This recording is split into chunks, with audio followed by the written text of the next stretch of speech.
I remember one day as a mere young lad, I put my hands together and I prayed. I prayed to God. I said, God, please send me a pair of Off-Whites because I swear to you, Steve makes fun of my sketches one more goddamn time. Well, enough about what happened last week. Let's talk about brand clothing for a second and how it's mankind's greatest scam next to college. Let's face it, we can't get away from people wearing designer clothing or just brand clothing in general. It's everywhere. When it's summer, it's time to pull out the Adidas shirt, the Nike always clean but never used for basketball shoes, and the pair of Ray-Bans. While in the winter, it's the North Face jacket, the Victoria's Secret sweatpants, a Starbucks cup for good measure, and a pair of Uggs. There isn't anything particularly wrong with having designer clothing. The reason people give in to them is because of the status symbol these products provide behind the company name that manufactures them. The name behind a product carries weight to it. It's almost the whole reason why people would justify buying something like a reconstructed jacket from Off-White for almost $2,000. However, it is also psychological and has something to do with our inner thrive to belong and be a part of something, which is why the fashion trends tend to happen. Companies know this and do what companies do best and profit as much as they can off it by naming whatever price they want, knowing people would buy them just to have them, which is Apple's trademark move with these kind of things. The Visa mounted adapter will be $199 and the Pro stand $999. Why are you the way that you are? Honestly, every time I try to do something fun or exciting, you make it not that way. I hate so much about the things that you choose to be. For example, a $100 shoe costs Nike around $20 to $30 to make, and the price inflates once you factor in retail costs and all those little things in between, meaning Nike only takes about $4 to $15 in profit for each shoe and multiply that by millions sold each year, and that's a lot of dineros. Well, however way you look at it, following trends can be very expensive, but the thing is, it doesn't have to be. What if I tell you you can actually get the same $150 shoe for a fraction of that price? Yeah, it's possible. But you may not like where I might be going with this though, because now I'm going to tell you all about fake clothing, or what's more professionally known as replica designer clothing. Before we get into it, I need to say I understand the preference of getting the real thing.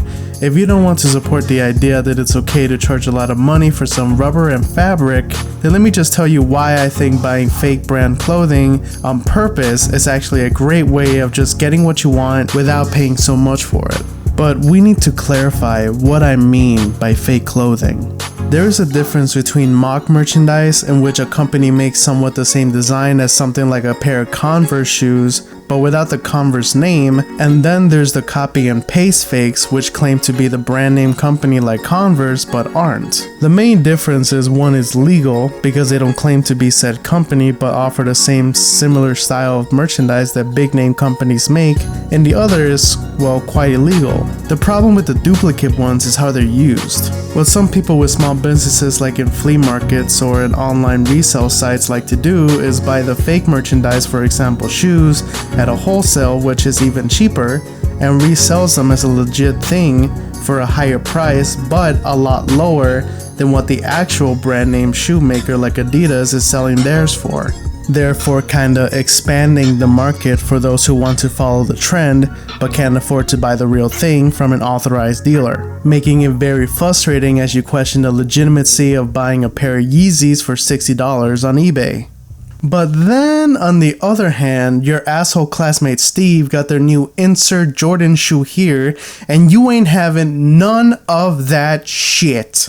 So to many surprise, there is a market for those who want to get a certain company logoed product for a lower cost regardless of who it's actually made from. But why would anyone want to buy a fake product? Well, it satisfies the need in some people. Sometimes people really love that sexy check mark on the side of their shoe, and that's okay because when it comes to fakes, you should only really do it because of the look of things. Let me explain. The rule of thumb is to only get the real showy kind of stuff. By showy, I mean like things like a shirt or a pair of shoes that are used to go on a date or walk, and not run a marathon or anything sporty. Because you don't want to buy anything essential like a fake North Face coat or a pair of running shoes, because the thing is, fake clothing isn't very reliable. They have a tendency to wear and tear, but that's only because of the quality of the material, which is exactly what gives it their cheap price. And it may actually work just as fine as the real ones, but I don't think that's a gamble you want to take if you actually need a real working shoe, for example.